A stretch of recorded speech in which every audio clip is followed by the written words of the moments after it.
I pressed my black dress against my chest, trying to steady my breathing as I stood outside Graceland Memorial Chapel. The Chicago autumn wind whipped through my hair, carrying the scent of dying leaves and something else. Expensive cologne and cigar smoke that reminded me of dangerous men in dark suits. I hadn't been home in 4 years, not since I'd fled this city with nothing but a suitcase and a broken heart.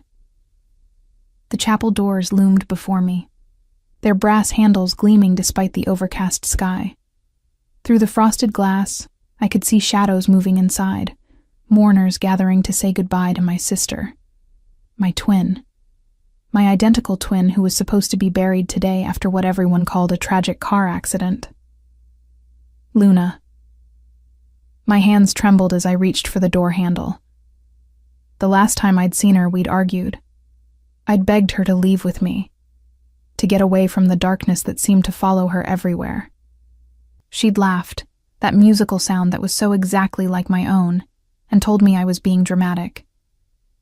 "Some of us can't run away from our problems, Lily," she'd said, her green eyes, identical to mine, flashing with something I couldn't identify. Anger? Fear? Some of us have to face them.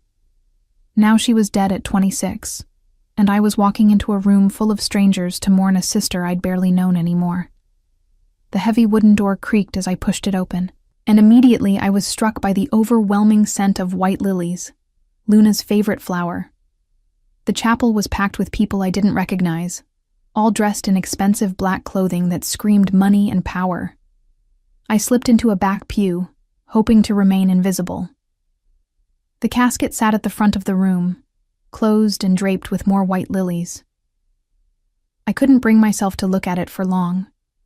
Instead, I studied the mourners, noting the way they carried themselves, the careful distance they maintained from one another, the subtle bulges beneath some of the men's jackets that suggested weapons.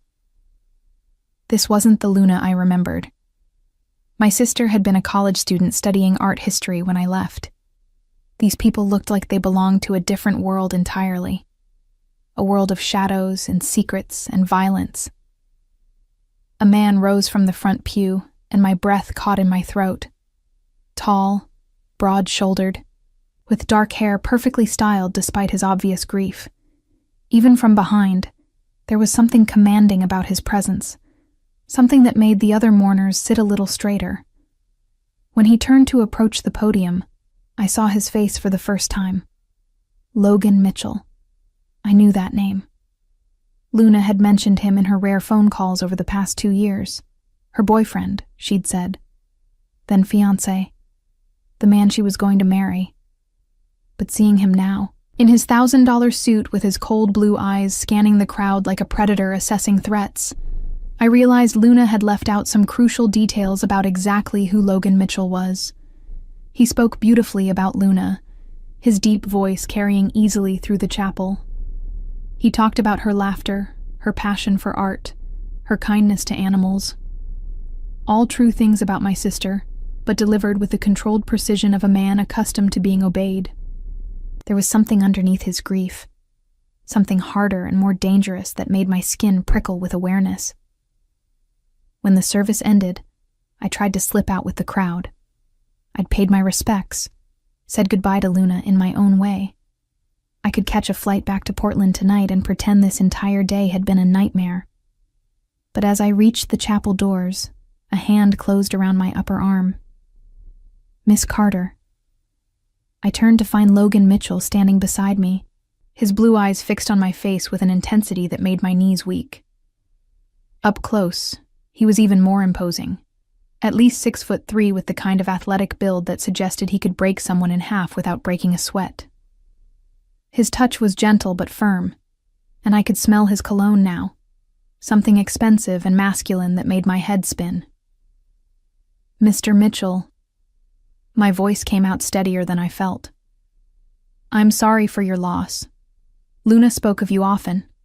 His eyes searched my face, and I saw the exact moment he realized who I was. The resemblance between Luna and me was striking. We'd been identical twins, after all. Same green eyes, same auburn hair, same heart-shaped face. The only real difference was that I kept my hair shorter and had a small scar above my left eyebrow from a childhood accident. "You're Lily," he said, and it wasn't a question. "Luna's twin sister, the one who disappeared 4 years ago." The way he said disappeared made it sound ominous, like I'd been abducted rather than simply moved away for graduate school. I started to correct him, but something in his expression stopped me. "I prefer to say I relocated," I said carefully. "For school." "Of course." His smile didn't reach his eyes. "Luna missed you terribly. She talked about you all the time." That surprised me. In our infrequent phone calls, Luna had seemed distant, distracted. I'd gotten the impression she was busy with her new life and had little time for her sister who'd run away to Portland. "She did?" "Oh, yes, especially lately." His hand was still on my arm, and I became acutely aware that we were now standing alone outside the chapel. The other mourners had melted away with the efficiency of people accustomed to making themselves scarce.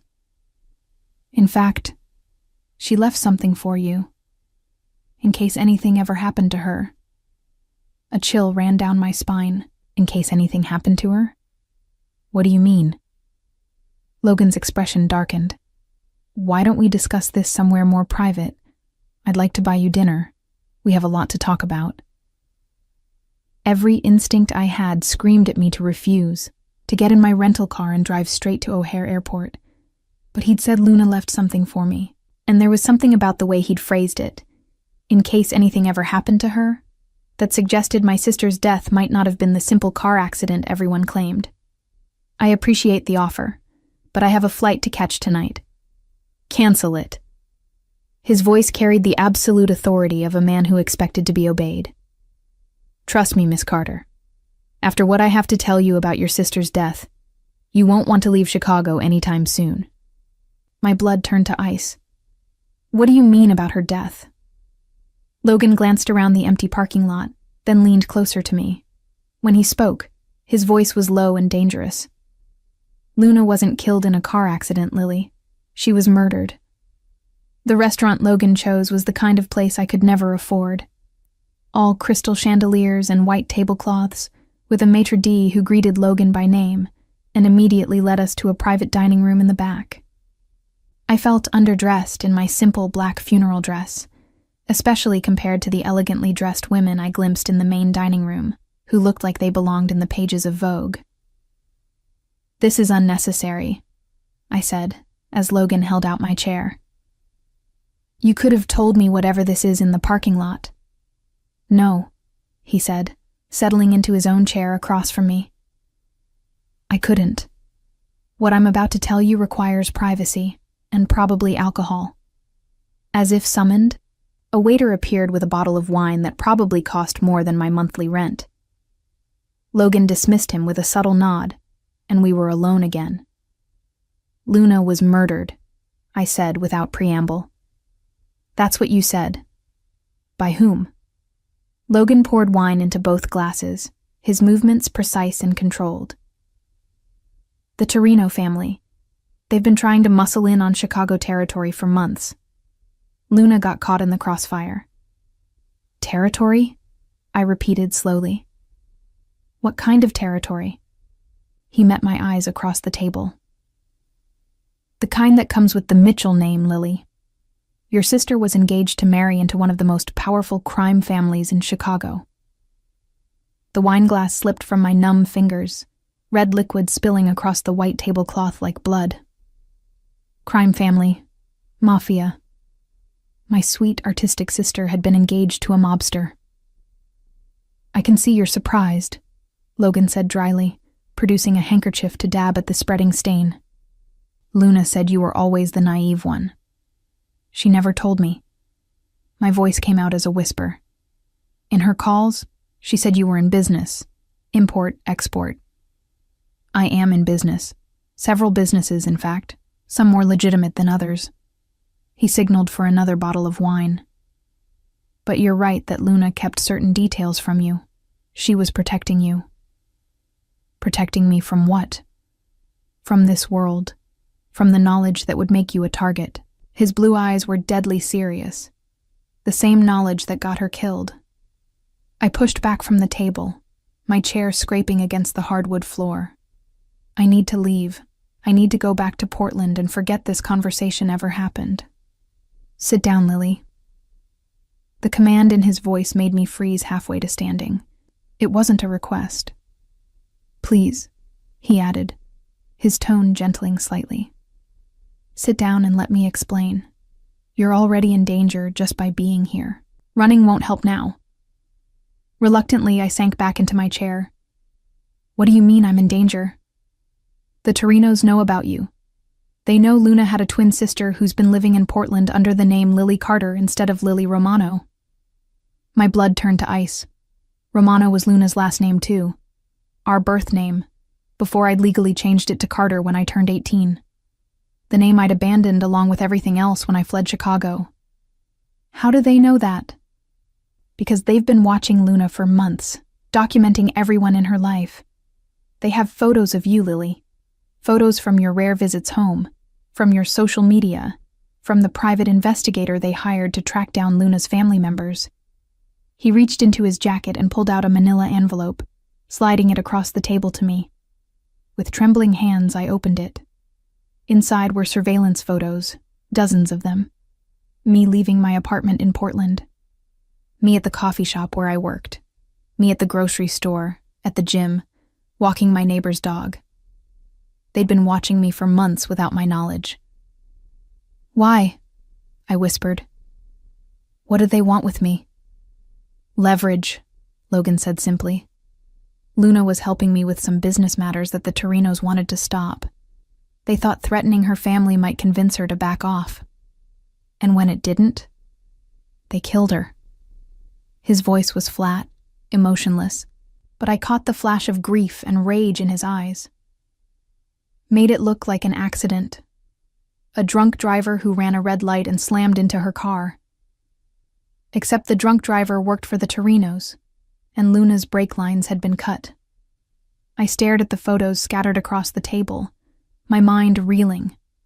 Luna was dead because she'd gotten involved with a man whose enemies would kill to hurt him. And now those same enemies knew about me. What do you want from me? I asked finally. I want justice for Luna, and I want to keep you alive long enough to get it. Justice meaning revenge.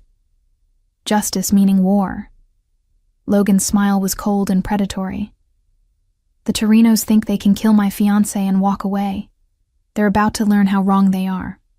And what does that have to do with me? You look exactly like Luna. Same height, same build, same face when you wear your hair the right way. The Torinos have been so focused on watching you from a distance that they don't realize Luna had a twin.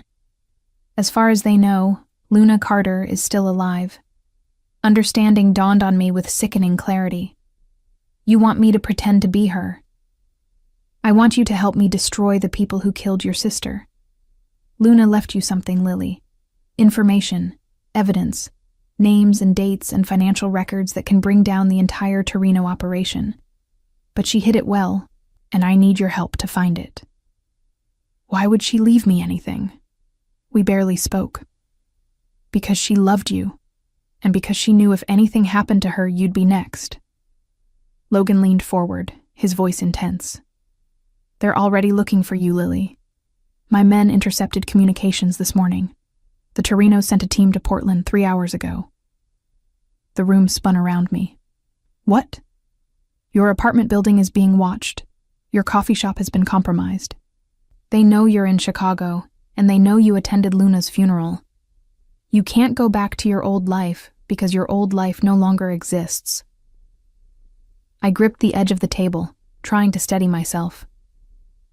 This is insane. I'm just a barista.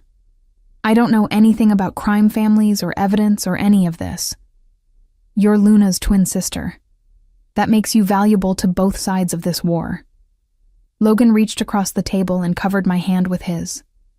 His skin was warm, his grip strong and surprisingly gentle. Stay with me, Lily. Let me protect you while we find what Luna left behind. Help me make the bastards who killed her pay. And if I refuse? His expression darkened. Then you'll be dead within 24 hours. The Torinos don't take chances, and they don't leave loose ends. You're a loose end now, whether you want to be or not. I stared into his blue eyes and saw the truth there. I was trapped. My quiet life in Portland was over, destroyed by a sister's secrets and a war I didn't understand. The only question now was whether I'd die as myself or survive as someone else. What exactly are you asking me to do? Logan's smile was sharp as a blade. I'm asking you to help me bury the Torino family. And to do that, Luna Romano needs to come back from the dead. Logan's penthouse overlooked Lake Michigan from the 52nd floor of a gleaming tower that scraped the Chicago sky. Floor-to-ceiling windows offered a breathtaking view of the water, while inside, everything spoke of wealth and power. Marble floors, leather furniture, original artwork that probably cost more than I'd make in a lifetime. This was Luna's favorite room, Logan said, leading me to a sitting area near the windows. She used to paint here in the mornings when the light was best. I could picture it, my sister with her easel set up, auburn hair catching the sunlight as she lost herself in her art. The image made my chest ache with grief and guilt. While Luna had been here, living this dangerous, glittering life, I'd been in Portland serving coffee and pretending my past didn't exist. I need to see what she left for me, I said. The evidence you mentioned. All in good time. Logan moved to a bar cart and poured himself 3 fingers of whiskey. First, we need to discuss your transformation. The Torinos will expect to see Luna at several public events this week. Her absence would be noticed. I can't do this. I wrapped my arms around myself, suddenly cold despite the warm apartment. I'm not Luna. People will know.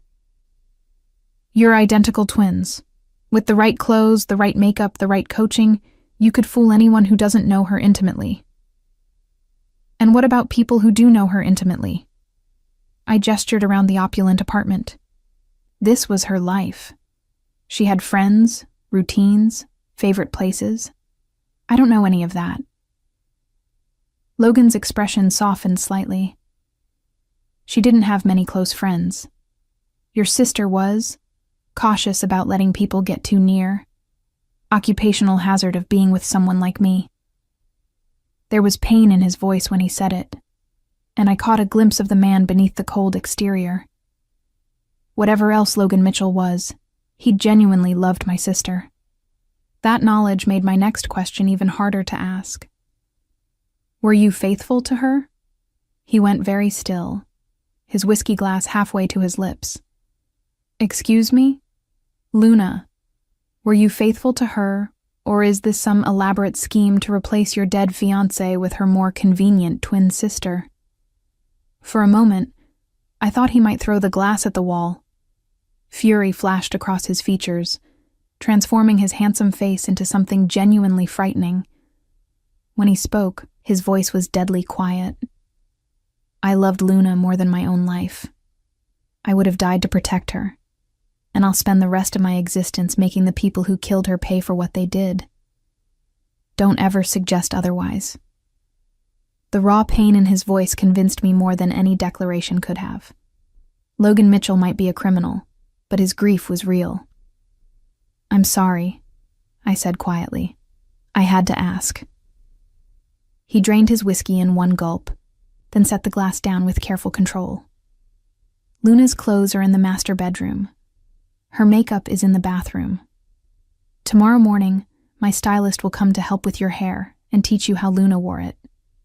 You'll need to study videos of her walking, talking, gesturing. Every detail has to be perfect. What about her voice? We sound similar, but not identical. Close enough to fool anyone who isn't listening carefully. Luna spoke a little softer than you do, with less of that northwestern accent you've picked up in Portland. We'll work on it. I wandered over to the windows, staring out at the lake. In the distance, boats moved across the dark water like tiny toys. What happens after we find Luna's evidence? After you destroy the Torino family? You disappear.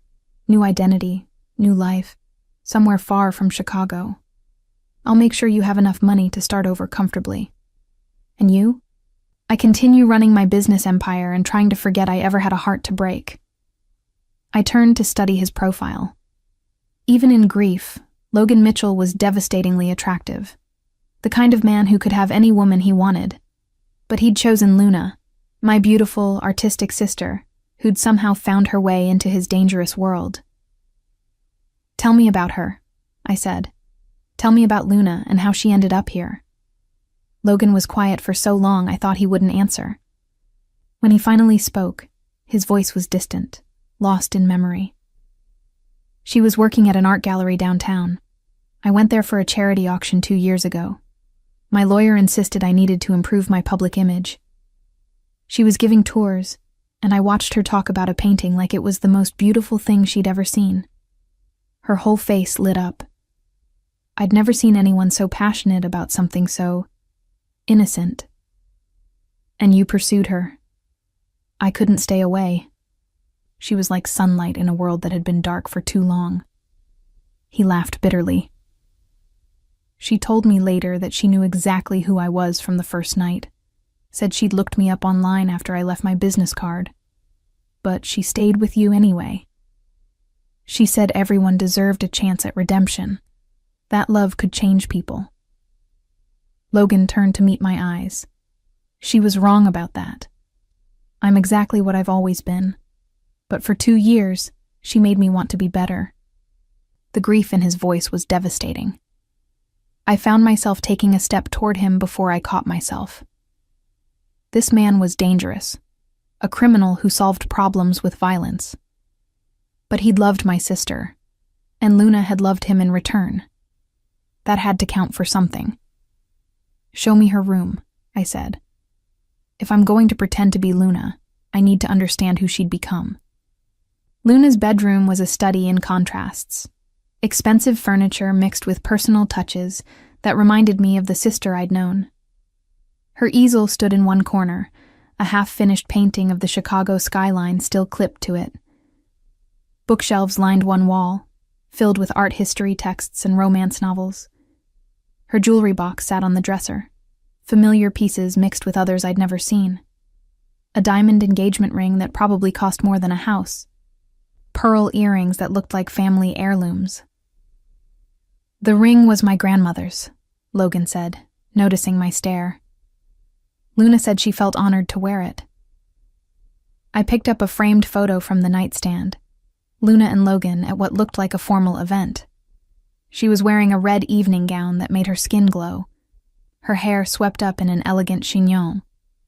Logan wore a tuxedo and looked at her like she was the only person in the room.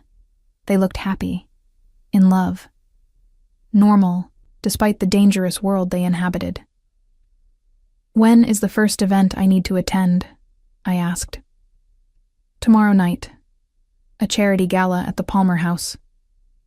Luna was supposed to be co-hosting with the wives of several other businessmen. Your absence would definitely be noticed. A charity gala, in front of hundreds of people who knew Luna personally. The thought made my stomach clench with anxiety. I can't do this, Logan. I'll give myself away in the first 5 minutes. No, you won't. He moved to stand behind me, his hand settling on my shoulders. In the mirror above the dresser, we looked like a couple, him tall and imposing in his dark suit, me small and fragile in comparison. You're stronger than you think, Lily. Luna always said so. She talked about me? Constantly. She worried about you, alone in Portland with no family. She wanted to tell you the truth about me, about us, but she was afraid you'd try to talk her out of staying. I would've. I know. That's why she never told you. His hands tightened on my shoulders. But she also knew that if anything happened to her, you'd be the only one who could finish what she started. Luna believed in justice, Lily. She believed in making things right. I stared at our reflection, trying to see Luna instead of myself. With the right clothes, the right makeup, the right training, maybe I could pull this off. Maybe I could honor my sister's memory by helping Logan destroy the people who'd killed her. Show me the evidence, I said. Show me what Luna died to protect. Logan's smile in the mirror was sharp and satisfied. Now you're thinking like a Romano. The Palmer House ballroom glittered like something from a fairy tale. Crystal chandeliers cast rainbow light across the assembled crowd, while waiters in white jackets circulated with champagne and canapes that probably cost more per bite than I used to make in an hour. I stood at Logan's side in Luna's red Valentino gown, my sister's diamond earrings catching the light as I tried not to hyperventilate. Breathe, Logan murmured against my ear, his hand warm on the small of my back. You look perfect. The transformation had taken hours. A team of stylists had arrived at dawn to work their magic, reshaping my eyebrows to match Luna's exactly, applying makeup with precision that created shadows and highlights I didn't know existed, styling my hair into Luna's signature chignon. When they'd finished, even I had been startled by my reflection. I wasn't Lily Carter anymore. I was Luna Romano, beautiful and polished and utterly out of my depth. Remember, Logan continued, his voice low enough that only I could hear, you're recovering from a minor car accident. That explains any hesitation or memory lapses. Stick close to me, smile, and let me do most of the talking. A woman in an emerald green gown approached us, her smile bright and predatory. I recognized her from the briefing materials Logan had given me. Maria Castellano, wife of another crime family boss and Luna's supposed friend. Luna, darling. Maria air-kissed both my cheeks, her perfume overwhelming. You look absolutely radiant. How are you feeling after that terrible accident? Much better, thank you. I pitched my voice slightly softer than normal, the way Logan had taught me, though I'm still a bit foggy on some details. Of course you are, poor thing. Well, you must tell me about the wedding plans. I've been dying to hear about the dress. Wedding plans. Luna's wedding to Logan that would never happen now. I felt panic rising in my chest, but Logan smoothly intervened. We've decided to postpone the ceremony, he said, his arm tightening around my waist. Luna needs time to fully recover. Maria's smile faltered slightly. Oh, of course. How thoughtful of you. She looked between us with sharp, calculating eyes. Well, I should go find my husband. He's been looking forward to speaking with you, Logan. As she glided away, Logan's grip on my waist became almost painful. What's wrong? I whispered. Maria Castellano asking about wedding plans. Her family has been neutral in the conflict with the Torinos, but they're always looking for opportunities to gain advantage. If she suspects something, she knows, doesn't she? She knows I'm not Luna. Possibly. Or she's fishing for information about our relationship status. Either way, we need to be more careful. The evening became a carefully choreographed dance of deception. Logan guided me through conversations with people who'd known Luna for months or years, his subtle cues helping me navigate questions about shared memories I didn't have. I smiled and nodded, and made appropriately vague responses, always ready to blame my accident for any confusion. But as the night wore on, I became increasingly aware that we were being watched. Men in expensive suits who stood a little too straight, women whose gazes lingered a moment too long, conversations that stopped when we approached. The Torino family had eyes everywhere, and some of those eyes were definitely focused on us. I need air, I said during a brief lull between introductions. Just for a moment. Logan escorted me to a balcony overlooking the Chicago River. The night air was cool against my flushed skin, and I gripped the railing as I tried to steady my breathing. You're doing beautifully, Logan said. Better than I'd hoped. I feel like I'm wearing her skin, I whispered, like I'm stealing her life. You're honoring her memory. There's a difference. I turned to face him, struck by how different he looked in his tuxedo. Civilized, almost normal. Do you really think we can pull this off? Fool the Torinos long enough to find Luna's evidence?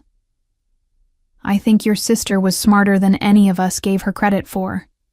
She hid something that could destroy them, and she made sure only you could find it.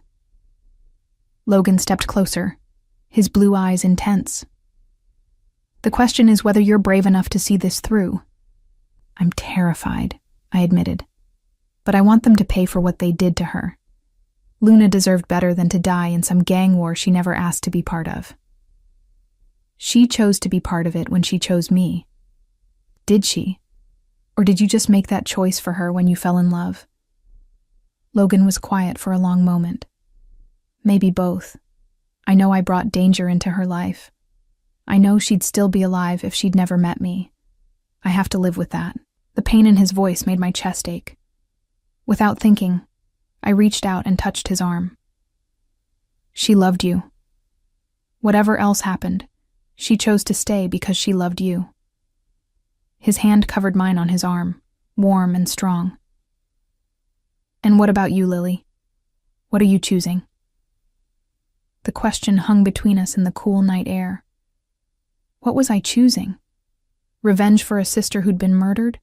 Justice for crimes that would otherwise go unpunished? Or was I choosing something else entirely? The dangerous man beside me who looked at me with grief and hunger, and something that might have been hope. I'm choosing to find the truth, I said finally. Whatever that costs. Logan's smile was sharp and beautiful. Then let's go home. It's time I showed you what Luna really left behind. The ride back to the penthouse was silent, tension crackling between us like electricity. I was acutely aware of Logan beside me in the back of his car, the way his thigh brushed against mine when we took corners, the subtle scent of his cologne that I was beginning to recognize. He'd taken off his bow tie and unbuttoned his collar, and there was something intimate about seeing him slightly disheveled after our night of careful pretense. Back in the penthouse, Logan poured himself a whiskey while I kicked off Luna's designer heels with relief. My feet were killing me, and the elaborate hairstyle was giving me a headache. Can I change out of this dress? I asked. It's beautiful, but I feel like I'm playing dress-up in someone else's life. Of course. Luna's clothes should fit you perfectly. I escaped to the master bedroom and carefully removed the Valentino gown, hanging it with the reverence it deserved. In Luna's walk-in closet, I found a silk robe that felt like heaven against my skin. When I emerged, Logan had changed too. Gone was the formal tuxedo, replaced by dark jeans and a white button-down shirt that he'd left partially unbuttoned. He looked younger this way, more human, and dangerously attractive. Ready to see what your sister died protecting? He asked. He led me to his study, a masculine room lined with leather-bound books and dominated by a massive mahogany desk. Behind the desk hung an oil painting of the Chicago skyline. Luna's work, I realized, recognizing her distinctive style. Logan touched something hidden in the frame, and the painting swung away from the wall like a door, revealing a safe built into the space behind it. Luna painted this for me 6 months ago, he said, working the combination. She insisted on hanging it herself, said she wanted to make sure it was positioned perfectly. I thought she was just being artistic. The safe opened to reveal stacks of documents, photographs, and what looked like financial records. Logan pulled out a thick manila envelope marked with Luna's handwriting. For Lily, the truth about everything. My hands shook as I opened it. Inside were hundreds of pages of documents, bank records, shipping manifests, photographs of meetings between men I didn't recognize, and a letter in Luna's familiar handwriting. Lily, I read aloud. If you're reading this, then something has happened to me, and Logan has told you the truth about who we really are. I know you'll be angry that I kept this from you, but I hope you'll understand that I was trying to protect you. I've been collecting evidence against the Torino family for months. They're not just criminals. They're monsters who traffic children and sell weapons to terrorists. I couldn't stand by and let that continue. not when I had the access to stop it. The evidence in this envelope will destroy them, but only if it reaches the right people. Trust Logan. Whatever else he is, he loved me, and he'll protect you. Find Agent Sarah Chen at the FBI field office. She's been working the Torino case for 2 years. Give her everything. Make them pay for what they've done. I love you, sister. I always have. Take care of yourself, and take care of Logan. He needs someone to save him from himself. Luna. I looked up to find Logan watching me with an unreadable expression. FBI? Luna was feeding information to federal agents. She'd been doing it for months without telling me. His voice was carefully neutral. Apparently, my fiancé was braver than either of us realized. And more reckless, I said, flipping through the documents. My God, Logan, this could bring down half the organized crime families in Chicago. Why didn't you know she was doing this? Because I would have stopped her. And because Luna was very good at keeping secrets when she needed to. He moved to pour himself another whiskey. The question now is what we do with what she left us. I stared at the evidence spread across his desk. Bank records showing millions in illegal transactions, photographs of weapons shipments, documentation of human trafficking operations that made my stomach turn. Luna had died for this information. She'd risked everything to gather proof that could put these monsters away forever. We give it to the FBI, I said, just like she wanted. And then what? You think the Torinos will just disappear? They'll spend years in legal battles, and most of them will walk away with minor sentences, while their operations continue under new management. So, what are you suggesting? Logan's smile was cold and predatory. I'm suggesting we use Luna's evidence to destroy them completely. Not just put them in prison. Eliminate them as a threat forever. You're talking about murder. I'm talking about justice. The kind Luna died trying to achieve. I looked down at my sister's letter again, her words blurring as tears filled my eyes. She'd been so brave, so determined to do the right thing. And now she was dead because she'd tried to fight monsters who had no conscience, no mercy, no limits to their cruelty. What would Luna want? I whispered. Luna would want the children they traffic to be safe. She'd want the weapons they sell to stop killing innocent people. She'd want the world to be a better place. Logan set down his whiskey and moved to stand beside me. The question is whether you're strong enough to help me give her what she wanted. I thought about the little girl I'd seen in one of the photographs, maybe 8 years old, eyes wide with terror as strange men led her away from everything she'd ever known. I thought about Luna, passionate and idealistic, believing she could make a difference in a world full of darkness. Tell me what you need me to do, I said. Logan's smile was sharp as a blade, and for the first time since Luna's funeral, it reached his eyes. I need you to stay dead, Luna Romano, at least for a few more weeks. 3 weeks into living as Luna Romano, I'd settled into a routine that felt surreal and dangerous in equal measure. Days were spent learning the intricacies of Logan's business empire, the legitimate ventures that provided cover for less legal activities, the network of associates who moved through his world like pieces on a chessboard. Evenings were filled with social obligations that required me to smile and charm people who could order my death with a phone call. But it was the nights that were hardest.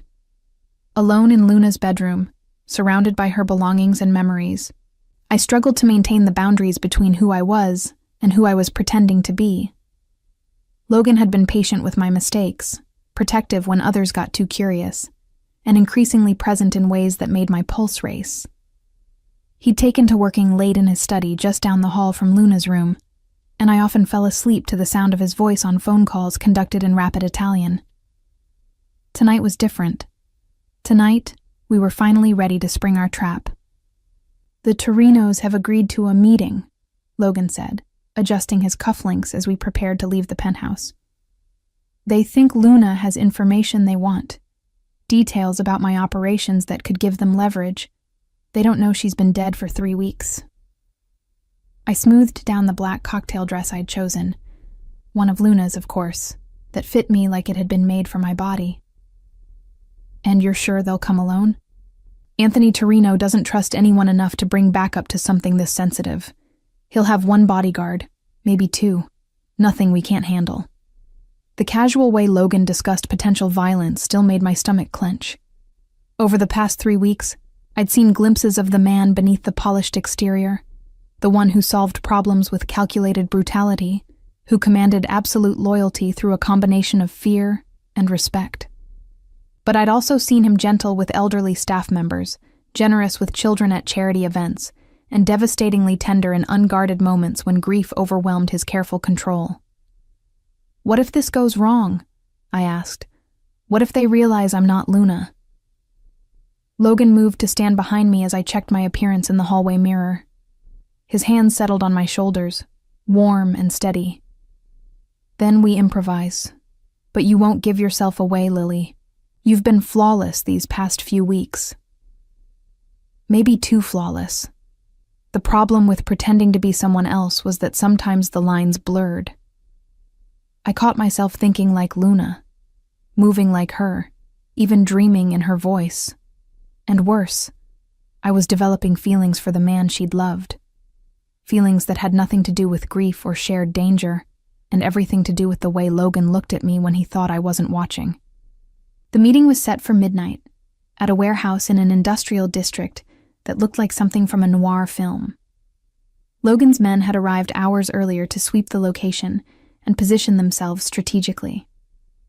Now it was just Logan and me, walking into what could be an ambush with nothing but Luna's evidence and our own desperate courage. Anthony Torino was waiting for us in the center of the empty warehouse, flanked by 2 men who looked like they bench-pressed motorcycles for fun. He was younger than I'd expected, maybe 40, with the kind of lean, predatory attractiveness that probably served him well in his line of work.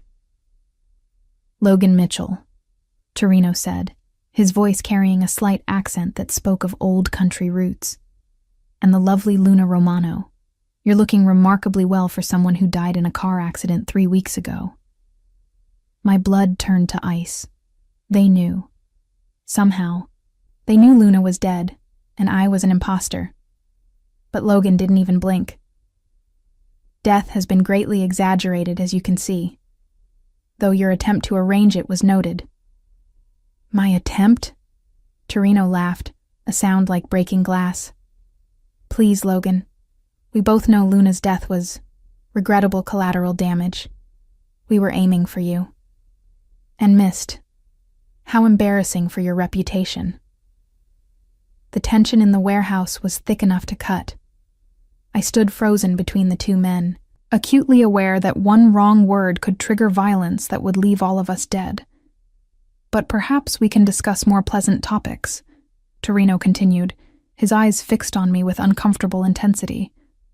Such as the information Luna has been gathering about your operations. Information that could be very valuable to the right buyer. What makes you think Luna has any such information? Logan asked. Because she's been feeding details to the FBI for months. Did you really think we wouldn't notice? Torino's smile was sharp as a knife. Your fiancé has been a very busy little spy. Logan went very still beside me. Impossible. Is it? Luna Romano met with Agent Sarah Chen 17 times over the past 6 months. Phone records, surveillance footage, financial transactions. We have proof of everything. Torino pulled out a tablet and swiped to a photograph that made my heart stop. It was Luna, walking into a coffee shop with a woman I didn't recognize. The timestamp showed it was taken just 2 weeks before Luna's death. She was going to testify against both our families, Logan. Yours and mine. The only reason you're not in federal custody right now is because she died before she could hand over the final piece of evidence. What evidence? The words came out as barely a whisper. Financial records proving that your legitimate businesses are laundering money for half the crime families on the East Coast. Banking documents showing how you've been moving weapons through your shipping companies. And most damaging of all, Proof that you've been skimming from your own associate's operations." Logan's face had gone pale, but his voice remained steady. "Even if such evidence existed, it died with Luna." "Did it?" Torino's gaze shifted to me, and I felt like a mouse being studied by a hawk. "Because Luna Romano looks remarkably healthy for a corpse, almost like she never died at all." The game was up. They knew I wasn't Luna, and they knew about the evidence. In a few seconds, this warehouse was going to become a battleground, but then Torino said something that changed everything. "Of course, we're willing to make a deal. The evidence Luna gathered in exchange for guaranteed safe passage out of Chicago. For both of you." Logan and I exchanged glances. This wasn't the violent confrontation we'd expected. "What kind of deal?" Logan asked carefully. "Simple. Luna hands over everything she collected for the FBI, and we all pretend she really did die in that car accident. She disappears forever. You restructure your operations to be more cooperative with our interests, and everyone walks away alive. And if we refuse?" Torino's smile turned cold. "Then Luna Romano really will be dead, along with anyone else who's seen that evidence." I felt Logan tense beside me, ready to fight his way out if necessary. But I was thinking about Luna's letter, about her determination to see justice done, about the children being trafficked and the weapons being sold to terrorists. "No," I said quietly. Both men turned to stare at me. I said no. I stepped forward, my voice growing stronger. Luna Romano died to protect that evidence. She died believing it could make a difference, could stop the monsters who hurt innocent people. I won't dishonor her sacrifice by handing it over to the very people she died fighting. Torino's eyes narrowed. "You're making a mistake, Luna." "My name," I said, pulling off Luna's engagement ring and letting it fall to the concrete floor, "is Lily Carter. Luna Romano is dead, but her evidence is going to bury all of you." The warehouse erupted into chaos. Torino's men drew weapons as Logan pushed me behind a concrete pillar, his own gun appearing in his hand with practiced speed. Gunshots echoed off the metal walls as Logan's hidden security team emerged from their positions. It was over in less than 2 minutes. When the smoke cleared, Anthony Torino was dead, along with his bodyguards. Logan had taken a bullet in his shoulder but was still standing, his blue eyes blazing with something that might have been pride. "That was either the bravest or stupidest thing I've ever seen," he said, pressing a hand to his bleeding shoulder. "Both, probably." I was shaking so hard I could barely stand. "Are you all right?" "I'll live, though we need to move fast now. By tomorrow, every crime family in the city will know Anthony Torino is dead and Luna Romano is alive. We'll have a war on our hands." I looked down at Luna's engagement ring where it lay on the dirty concrete.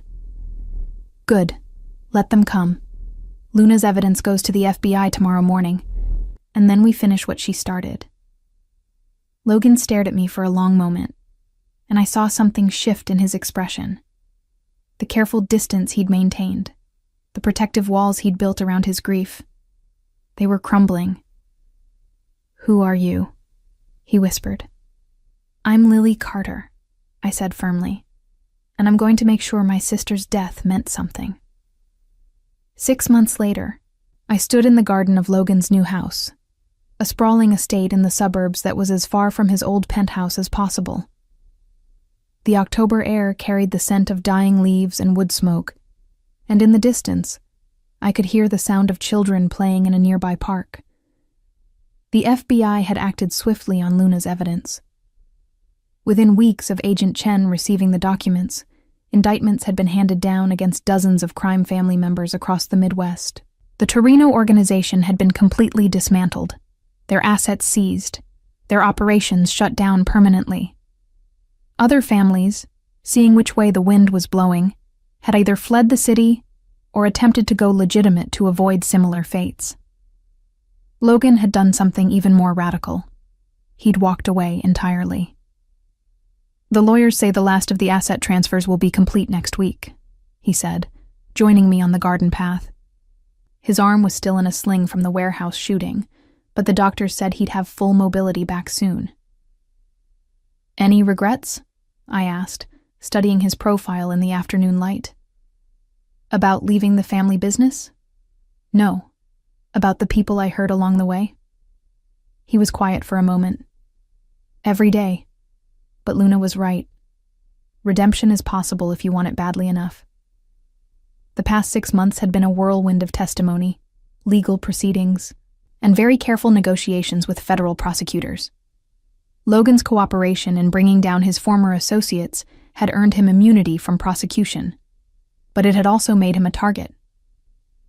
We'd survived 3 assassination attempts, moved houses 4 times, and lived under federal protection while the last of the trials concluded. Through it all, something had grown between us. Something that started as shared grief and evolved into something deeper, more complex. I was no longer pretending to be Luna, but I wasn't entirely Lily Carter anymore either. I was someone new, forged by loss and danger and the gradual realization that I was falling in love with my dead sister's fiancé. "Agent Chen called this morning," Logan continued. "The last of the trafficking victims have been recovered and returned to their families. 17 children, Lily. 17 kids who are alive and safe because of what Luna documented." Tears stung my eyes. She would have been proud. She would have been proud of you. The way you stood up to Torino, the way you've testified in court, the way you've honored her memory. Luna couldn't have asked for a better sister. A comfortable silence fell between us as we walked deeper into the garden. Logan had been teaching me about plants and flowers. Apparently, it was a hobby he'd never had time for during his criminal years. There was something peaceful about working with growing things, about nurturing life instead of destroying it. "I got accepted," I said suddenly. Logan stopped walking. "The art program?" I nodded. Northwestern had accepted my application for their graduate program in art therapy.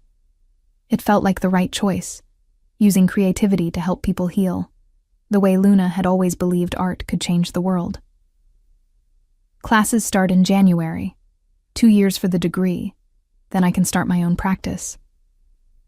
"That's wonderful." Logan's smile was genuine, but I caught the shadow that crossed his features. "You'll be brilliant at it. The program is here in Chicago. Lily. I'm not leaving, Logan, not unless you want me to." He turned to face me fully, his blue eyes searching my face. "What we have, it's complicated, built on grief and danger and circumstances that aren't normal. How do we know if it's real?" It was a fair question. For months, we'd been living in an artificial bubble, thrown together by tragedy and sustained by shared purpose. Now that the immediate danger was past, now that the trials were over and the criminals were in prison, we had to figure out what we meant to each other in the real world. "I know because of the way you look at me when you think I'm not watching," I said softly. "I know because of the way you take care of me without making me feel helpless. I know because when I'm with you, I feel like the person I was always meant to be." Logan reached out with his good hand, cupping my face gently. "You look so much like her. Sometimes I worry that what I feel for you is just missing Luna. And sometimes I worry that I'm just a replacement for what you lost." I leaned into his touch. But then I remember that Luna wanted us to take care of each other. She said so in her letter. She did, didn't she? Logan's thumb brushed across my cheekbone. "Smart woman, your sister?" "The smartest. She knew we'd both need someone to save us from ourselves." Logan was quiet for a long moment, his eyes never leaving mine. When he spoke, his voice was rough with emotion. "I love you, Lily Carter. Not because you look like Luna, not because you helped me honor her memory, but because you're brave and fierce and beautiful in ways that are entirely your own. I love your terrible coffee-making skills and the way you argue with news anchors on TV. I love that you sing off-key in the shower and that you're not afraid to tell me when I'm being an ass." I laughed, tears streaming down my cheeks. "I love you too. even though you're a reformed criminal with questionable taste in home security systems. Hey, that security system has kept us alive.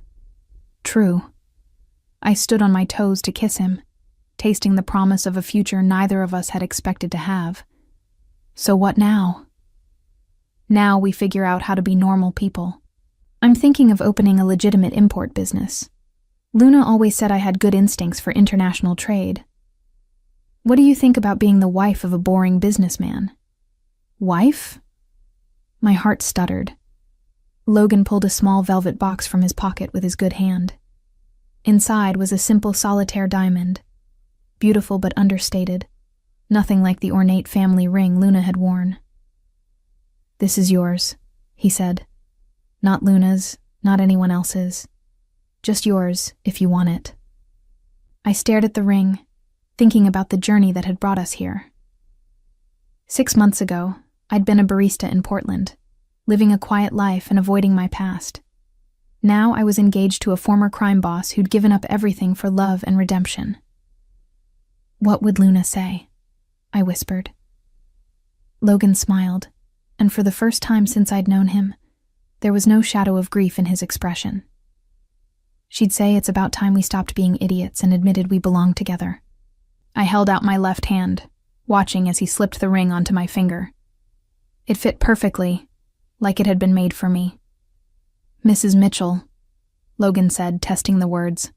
"I like the sound of that." "We'll have to name our first daughter Luna," I said. "Our first daughter?"